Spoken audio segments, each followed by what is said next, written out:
So in this problem, we have an airplane moving horizontally with a constant velocity of 112 meters per second at an altitude of 1,025 meters. The plane is going to release a package of first aid supplies that falls to the ground along a curved path. Ignoring air resistance, how far horizontally from the target drop site should the airplane release the package? So I like to have a sketch. So here's my airplane. And it's got wings. There. And it is 1,025 meters high. And it's flying this way at 112 meters per second. And it's got a package. When it drops it, it's going to do this. Now, while it's doing that, the airplane's going to keep moving. But the path of the package itself is going to look just like that. And it wants to know how far does it need to be from the drop site when it releases it. So it's asking for the displacement in the x direction. So let's list what we know in the x and y directions.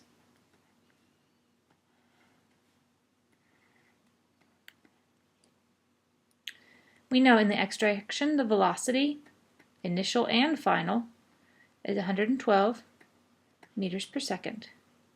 We know that the acceleration is 0, that the initial displacement in the x direction is 0, and we're trying to find the final displacement. In the y direction, we know that the initial velocity is 0. We know that the acceleration is 9.8 meters per second squared, and I'm going to say that way is positive, and to go back to the convention we were using previously, up is positive. So this is negative. And our x naught is 0. So our final displacement, and because it's in the negative direction, we could also have done the initial displacement is 1025 and the final displacement is 0, whichever one makes more sense to you. So in order to find this final displacement, we have to have time. There's no other way to do it. Because we can't use the third equation because we don't have any acceleration. So we have to use that second equation, and then for that we have to have time. So what we're going to do is use the second equation and the y direction information to solve for how long, because how long it takes to drop to the ground does determine how long it's in the air. And then we can use that time to determine how far it travels in the x direction. So we have, and this is where if you had picked different signs, it would all wash out and cancel each other out and end up the same. So if you go in with slightly different signs, or if you have these two values switched, but one's positive and the other's negative, it'll work out here. So don't worry, just do all the math and then you'll see. So we have 1/2 9.8 meters per second squared. So we do 1025 divided by 4.9, and we get, and the two negatives cancel each other out.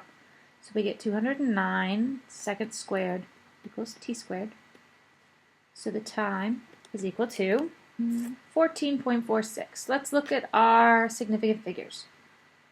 We have 3 and we have 4, but we also have 2. So we're going to say that it is in the air for 14 seconds.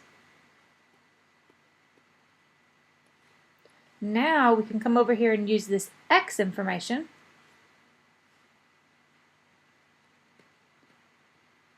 in order to solve for how far it travels in the x direction. And that'll tell you how far away you need to be from your target. So we have 0,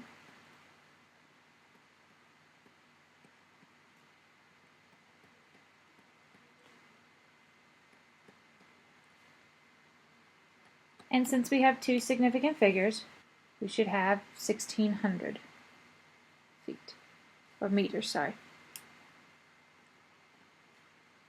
Now, if we were doing this calculation for real, we would have we would use significantly more significant figures. We would use the acceleration due to gravity to more digits, and we would have more carefully measured altitudes and velocities. But we don't need to worry about it too much since we're not actually dropping this package. So this plane needs to drop its package 1,600 meters before it's over the drop site.